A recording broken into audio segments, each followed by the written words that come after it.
tal, Omar? Hola Eduardo, ¿qué tal? Quiero decirte que Qué estoy acá. bien, ¿cómo te va? Bien, estoy en un parque ahora. Fui a hacer bicicleta en Japón. Estuve 3 meses allá, viajé de Tokio a Osaka. Y entonces mi pregunta es, ¿tú has viajado alguna vez a Japón? Sí, estuve en Japón en el año 2018. Estuve por Corea del Sur y Japón, estimado Omar, ¿verdad? Sí. Y lógicamente allí pude ver lo que es la dinámica, primero de la ciudad más poblada del mundo por el conglomerado urbano que significa Tokio y las prefecturas adyacentes, ¿verdad? Y lógicamente lo que es también saliendo un poquito hacia el Fujisan, hacia el monte Fuji, lo que es la vida de la naturaleza, ¿verdad? Los pequeños pueblos y demás, donde justamente se ve mucho lo que decís que es el transporte alternativo, en este caso la bicicleta, ¿verdad? Yo, de paso te comento, Omar, que mi familia, de parte de mi padre, son de Nagasaki, del sur de Japón, ¿verdad? Y como anécdota te comento que lógicamente, como mis abuelos vinieron antes de la Segunda Guerra Mundial en el año 1936 a Paraguay, entonces se perdió prácticamente el contacto después de la Segunda Guerra Mundial y la caída de la bomba, ¿verdad? En Nagasaki. Entonces, luego de varios años, se retomó el contacto con un tío, ¿verdad? Que hoy por hoy ya debe haber fallecido, pero tenía la característica él de que andaba en bicicleta y lo hizo hasta casi los 100 años, ¿verdad? Entonces, aparte de la alimentación y de la meditación y otras características de la cultura japonesa y oriental en general, definitivamente también el estilo de vida al aire libre y la utilización de la bicicleta como medio alternativo, o de la caminata que se ve mucho en la zona de Tokio y alrededores, por lo que uno camina ya sea para ir a las estaciones de metro o de Shinkansen o de trenes, es algo que definitivamente creo que tiene su cuota también de responsabilidad para la longevidad de la gente allí. Y sí, la calidad de vida, por cierto. ¿Y tú en qué te movías? Primero, ¿cuánto tiempo has estado? Te escuché en la primera parte, Omar, que me preguntaste si cuánto tiempo estuve en Japón y después. ¿Y cuántas veces fuiste a Japón? Bueno, yo fui solo una vez, Omar, y no fui por un periodo muy prolongado de tiempo, ¿verdad? Habré estado unas 2 semanas aproximadamente, ¿verdad? Porque yo particularmente, a diferencia de mi hermano y mis primos que hicieron largas estadías por Japón, incluso 2 años y más viviendo allá por Japón, en mi caso yo ya fui de grande, te voy a decir, ¿verdad? Fui hace poco tiempo, ya con 4 hijos, con mi trabajo, con mi carrera hecha, ¿verdad? Y a diferencia de mi primo y mi hermano, que fueron muy jovencitos incluso a trabajar allá y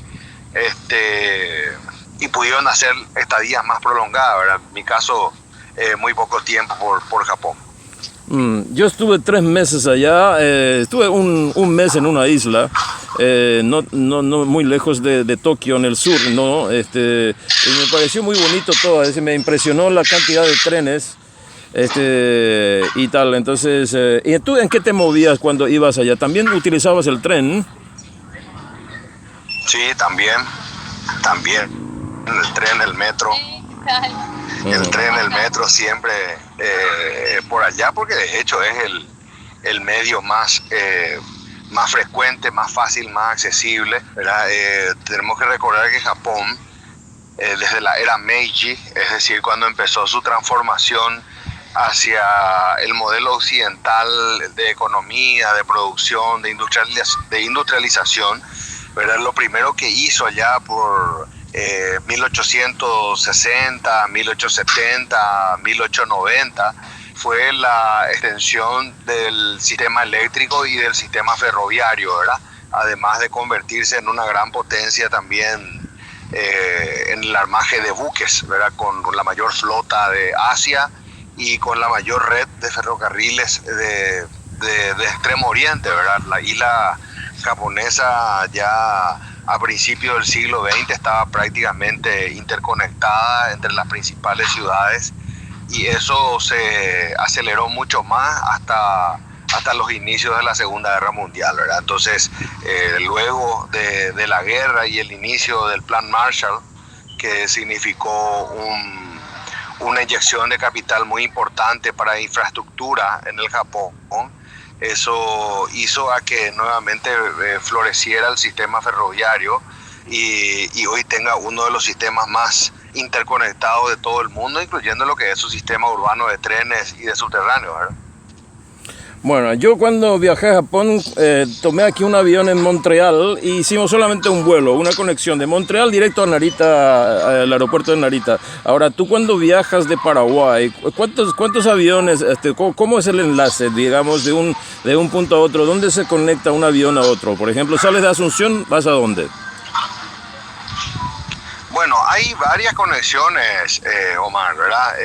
Recuerdo que cuando mi hermano vivía en Japón, te hablo de hace casi 30 años atrás, ¿verdad?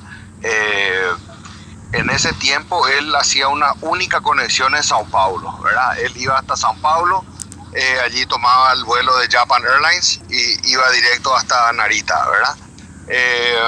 Posteriormente se vieron otros vuelos que pasaban por Europa, por Frankfurt, y últimamente se tienen vuelos también directos desde Santiago de Chile, ¿verdad? Pero yo cuando fui vía Los Ángeles, o sea, hice Asunción, Panamá, Los Ángeles, y de Los Ángeles fui en realidad cuando fui yo a Extremo Oriente fui a Seúl, y después de Seúl a Tokio, y de allí volví vía Atlanta, ¿verdad? Pero hay vuelos con no muchas conexiones, digamos, como para hacer, ¿verdad?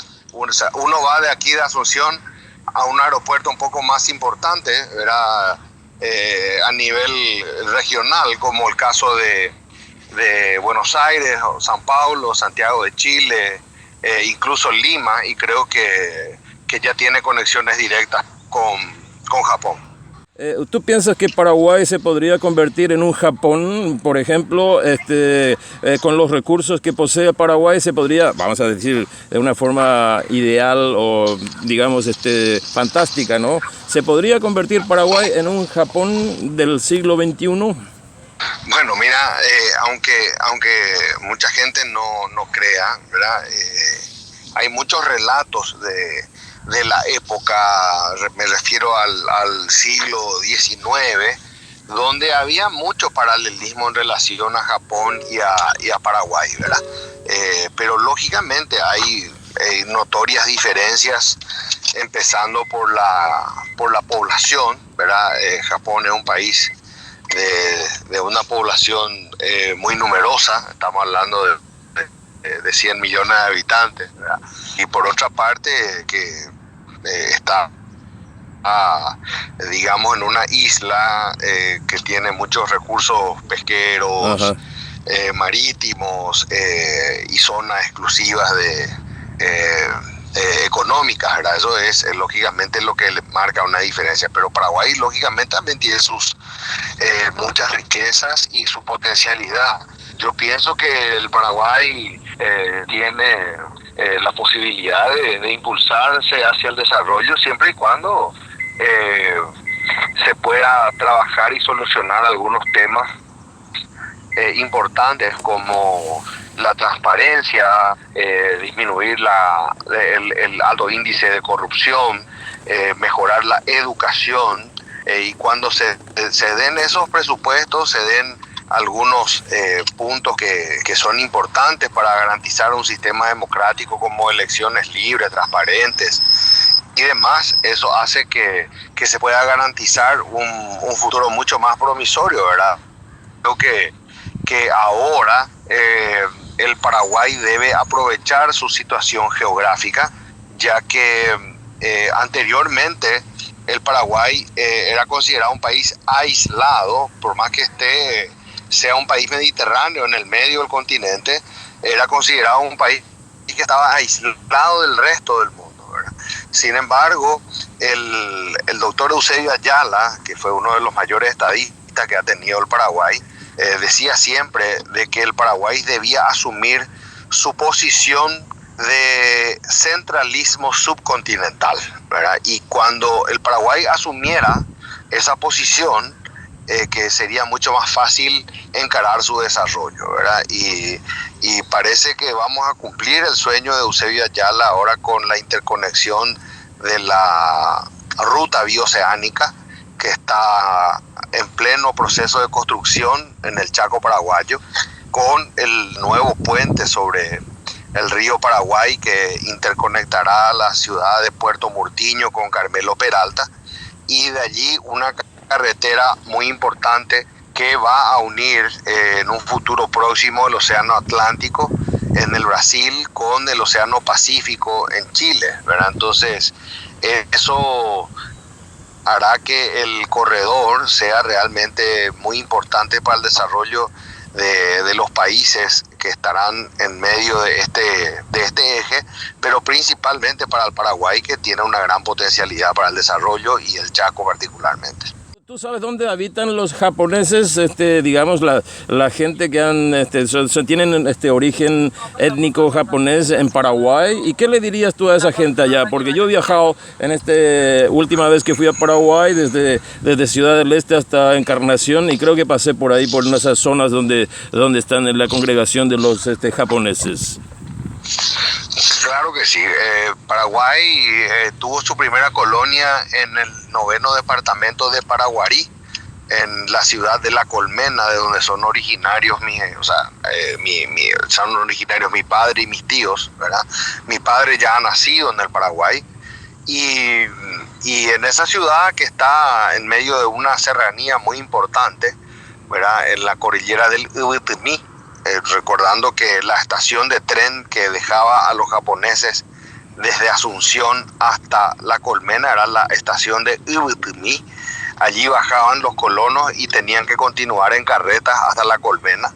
Y posteriormente, luego de la Segunda Guerra Mundial y antes del inicio del gobierno de Alfredo Stroessner, varios gobiernos como el de Federico Chávez propiciaron la fundación de otras colonias, como la propiamente mencionada colonia Federico Chávez, luego también la colonia Pirapó, La Paz, y otras que están en el departamento de Itapúa, donde se concentra principalmente la colectividad japonesa en Paraguay.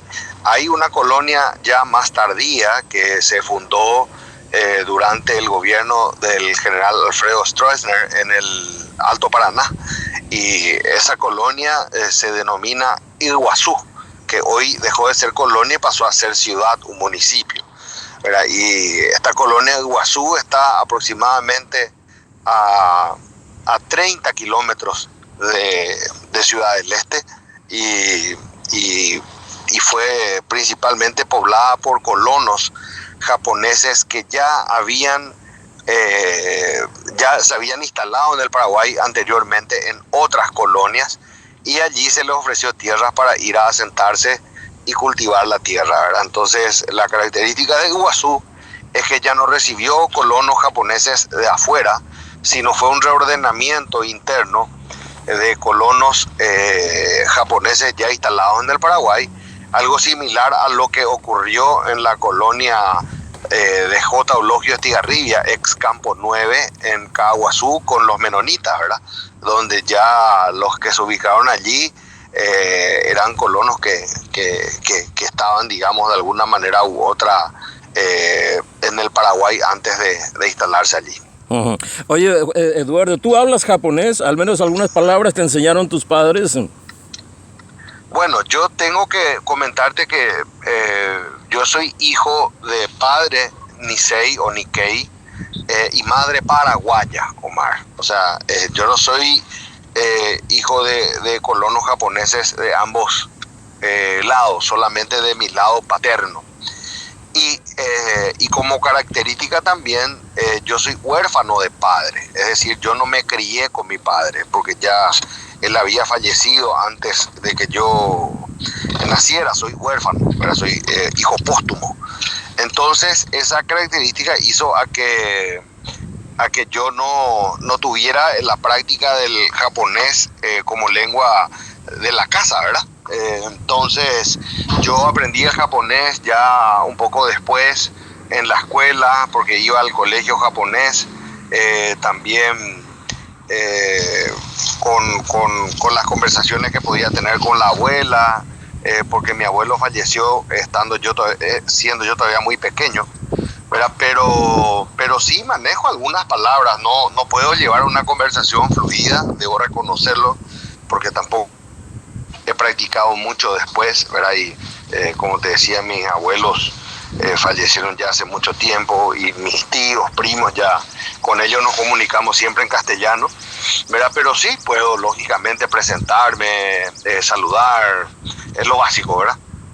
¿Cuál es tu postura, tu visión, tu perspectiva sobre la discriminación hacia, por ejemplo, algunas personas que no tienen, en fin, las cosas que pueden pasar en cualquier país, ¿no es cierto? Bueno, yo pienso que el racismo es algo sumamente triste y que debe superarse en todo el mundo. Ya han pasado más de 200 años de las primeras aboliciones de la esclavitud, luego de que también tuviésemos un concepto más humano y homogéneo del tratamiento que debemos darle a todas las personas, independientemente a sus rasgos físicos u orígenes étnicos. Recordemos que el Japón también estuvo a la vanguardia en el pedido de no discriminación racial después de la Primera Guerra Mundial. Cuando se discutía el Tratado de Versalles, el Japón presentó sus propuestas solicitando ya se deje de lado el racismo, ¿verdad? Y lamentablemente en esa época, y estamos hablando todavía en un pasado relativamente reciente, ¿verdad? Eso no tuvo un eco favorable, no se incorporó al Tratado de Versalles el pedido de Japón. Y luego en algunos países como en los Estados Unidos, incluso, o Sudáfrica, se siguió prácticas de apartamiento racial o apartheid, ¿verdad? Bien entrado del siglo XX, ¿verdad? Entonces, algunos de nosotros todavía vivimos en la época de Frederick de Klerk en Sudáfrica, cuando empezaba la transición hacia un mundo más abierto con Nelson Mandela, ¿verdad? Y eso todavía lo tenemos bien reciente, ¿verdad? Entonces uno puede llegar a entender que en algunos países un poco más atrasados, como varios de los de América Latina, todavía puedan existir algunos resabios de racismo, pero definitivamente tenemos que trabajar cada vez con más fuerza para desterrar este tipo de prácticas discriminatorias de cualquier tipo, y que nos de alguna manera nos invite a vivir todos en armonía, en tolerancia, en paz, con felicidad, con amor, en lo que es el mundo global, porque realmente la globalización, como yo siempre digo, no empezó en el siglo XX, ni tampoco en el siglo XV con Cristóbal Colón, ni siquiera con Marco Polo cuando fue a Asia, sino que se inició desde que los primeros Homo sapiens salieron a recorrer el mundo y a poblar las distintas regiones de nuestro planeta, ¿verdad? Y de esa manera consolidar la especie humana en todos los rincones de la tierra, ¿verdad? Entonces, ese es el inicio de la globalización y hoy día nos encuentra ya sin la necesidad de combatir unos con otros por el aspecto físico o por el idioma, ¿verdad? Que, como decía Alejandro Magno, eran anteriormente barreras muy difíciles de superar. Sin embargo, hoy son intereses que nos unen en culturas, en pueblos, gastronomía, en tradiciones y que nos tienen que invitar a que vivamos y disfrutemos todos de este mundo que tenemos uno solo, ¿verdad? Y que tenemos que comprender que las diferencias que las diferencias son ricas y que mucho más allá de lo que pensamos. Muchas gracias, Eduardo. Entonces, para ti y tu familia en Asunción de Paraguay, y que disfruten del fin de semana, ¿vale? Muchas gracias, Omar. Un saludo especial para toda tu audiencia. Vale, muchas gracias. Adiós.